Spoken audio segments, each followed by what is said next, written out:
ओम श्री गणेशाय नमः। ओम नमो भगवते वासुदेवाय।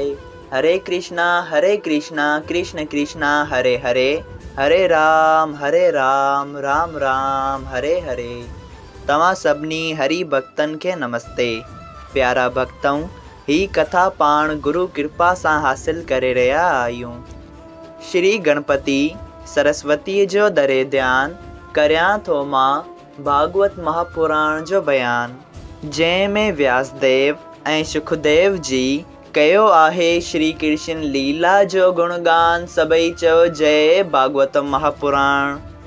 प्यारा भक्तों, कल कथा में पाण श्रीमद भागवत महापुराण साहिब जे 3 स्कंद जे 23 अध्याय में ॾिठो हो त घणनि सालनि खां पोइ हिकु ॾींहुं देवहूति पंहिंजे पति जी शेवा कंदे चवे थी त हे पति परमेश्वर, मूंखे तव्हां सां गॾु गृहस्थ जीवन गुज़ारण जी सिक थी आहे।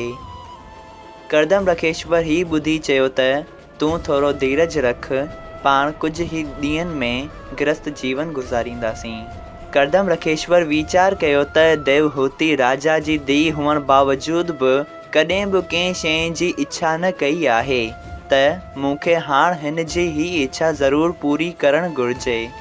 इहा ॻाल्हि वीचारे करदम रखेश्वर देवहूति जे लाइ हिकु विमान पैदा कयो, जंहिंमें हिन दुनिया जा हर तरह जा सुख सुविधा सभु कुझु मौजूदु हो। जंहिंखे ॾिसी देवहूति सोचियो त उन जो ही ॿुढो बदन उन विमान ते वेहण जे लाइक़ु न आहे। इहा ॻाल्हि करदम रखेश्वर पंहिंजे ध्यानु दृष्टिअ सां ॼाणी हिकु कुंड पैदा कयो ऐं देवहूति खे चयईं त तूं वञी इन कुंड में सनानु कर। देवहूति पंहिंजे पति जी आज्ञा पाए उन कुंड में वेही ऐं वञी सनानु करे ॿाहिरि निकिती त 16 वरनि जी नौजवान स्त्री थी वई ऐं देवहूति सां गॾु हज़ारे बानियूं बि पिणु शेवा करण वास्ते ॿाहिरि निकितियूं। जंहिं देवहूति जो श्रृंगार कयो ऐं श्रृंगार करण खां पोइ देवहूति अहिड़ी सुंदर पए लॻी जो कामदेव जी ज़ाल बि हुन ते मोहित थी पवे। पोइ करदम रखेश्वर पाण बि उन कुंड में वियो ऐं वञी सनानु करे 18 वरनि जो नौजवान थी निकितो ऐं पोइ देवहूति ऐं करदम रखेश्वर ॿई उन विमान ते चढ़ी गृहस्थ जीवन गुज़ारण लॻा। घणा ई साल गृहस्थ जीवन गुज़ारण खां पोइ हुननि खे 9 छोकिरियूं पैदा थियूं ऐं करदम रखेश्वर जे मन में ख़्यालु आयो त हाणे मूंखे भॻवान जो ध्यानु करणु घुरिजे।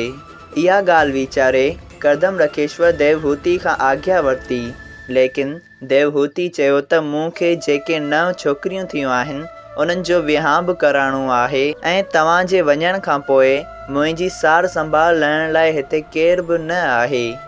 देवहूति जी इहा ॻाल्हि ॿुधी करदम रखेश्वर खे यादि आयो त उन्हनि जे घर में भॻवान खे अवतार वठिणो आहे। ही ॻाल्हि वीचारे करदम रखेश्वर देवहूति सां भोग विलास कयो ऐं देवहूति गर्भवती थी। सभई चयो जय श्री कृष्णा। अॼु पाण श्रीमद भागवत महापुराण साहिब जे 3 स्कंद जो 24 अध्याय शुरू करे रहिया आहियूं, जंहिंजो नालो आहे कपिलदेव मुनीअ जो अवतार वठणु। श्री मैत्री रखेश्वर चयो त हे विदुर जी, जॾहिं देवहूति जे पेट में कपिलदेव मुनि अची गर्भ धारण कयो तॾहिं चो तरफ़ प्रकाश चमकंदो ॾिसी करदम रखेश्वर चयो त ए देवहूति, तुंहिंजे पेट में परमेश्वर अवतार वठण वास्ते आयो आहे। हिन जे अवतार वठण खां पोइ मां तप करण वास्ते वेंदसि, तूं मुंहिंजी प्रीत घटाए छॾ। ही ॻाल्हि ॿुधी देवहूति चयो त ए प्राणनाथ, इन ॻाल्हि जो मूंखे कहिड़ी तरह यकीन अचे। जंहिं वक़्तु देवहूति पंहिंजे पतीअ सां इहे ॻाल्हियूं वेठे कयूं, उन ई वक़्तु ब्रह्मा जी ऐं ॿियनि देवताउनि अची देवहूतिअ खे यकीन ॾियारण वास्ते चयो त ए राजा जी धीउ, तुंहिंजो जप तप नेम ऐं धर्म सभु सफल थियो आहे। हाणे तुंहिंजे पेट मां पार ब्रह्म परमेश्वर कपिलदेव मुनीअ जो अवतार वठी तुंहिंजो जस दुनिया में वधाईंदो। उन जी पैदा थियण करे तुंहिंजो नालो दुनिया में हमेशह यादि रहंदो ऐं तुंहिंजे मन में जा अज्ञान जी ॻंढ पयल आहे तंहिंखे हू ज्ञान रूपी बाहि सां जलाईंदो। पर तूं उनखे पुटु न ॼाणज, हू आचार्य जिन खे योग्य सेखारण वास्ते अवतार वठे थो। जीअं हमेशह जॾहिं धर्म हलियो वेंदो आहे तॾहिं तॾहिं हू पाण दुनिया में अवतार वठी धर्म जो वाधारो ऐं पापनि खे नास कंदो आहे। इहा ॻाल्हि ॿुधाए देवताउनि करदम रखेश्वर ऐं देवहूति जी परिक्रमा करे पंहिंजे लोक ॾांहुं हलिया विया। देवहूति खे हरि मंदिर सम्झी उन जे दर्शन करण सां देवताउनि खे पिणु ॾाढी ख़ुशी थी। जॾहिं 10 महीननि खां पोइ कपिल देव मुनि अवतार वरितो, तॾहिं करदम रखेश्वर सभु लछण परमेश्वर जा उन जे शरीर में ॾिसी ॾाढो ख़ुशि थियो।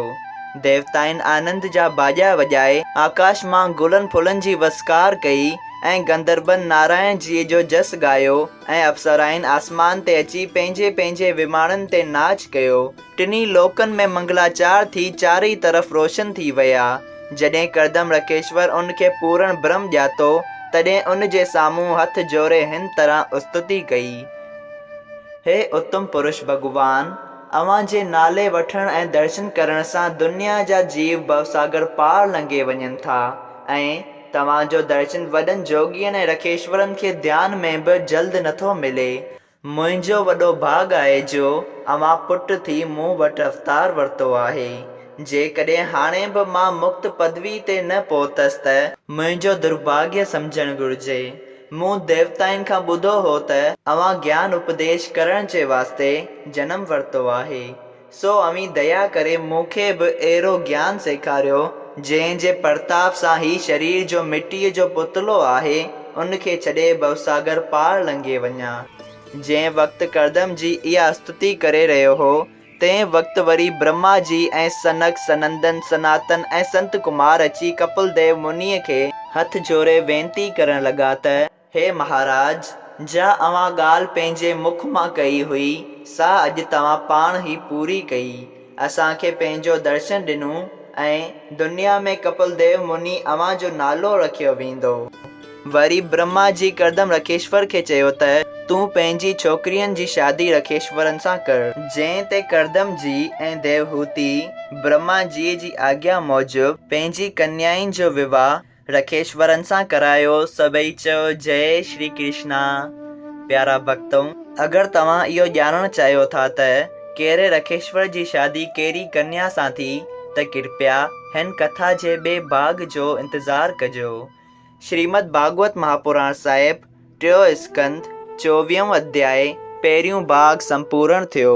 अगरि तव्हां सभिनी हरि भक्तनि खे हिन कथा मां लाभ हासिल थियो हुजे त कृपया हिन कथा खे ॿियनि हरि भक्तनि सां शेयर कजो त उन्हनि जो बि भलो थिए ऐं तव्हां जो बि भलो थिए। सभई चयो जय सिया राम, राधे राधे।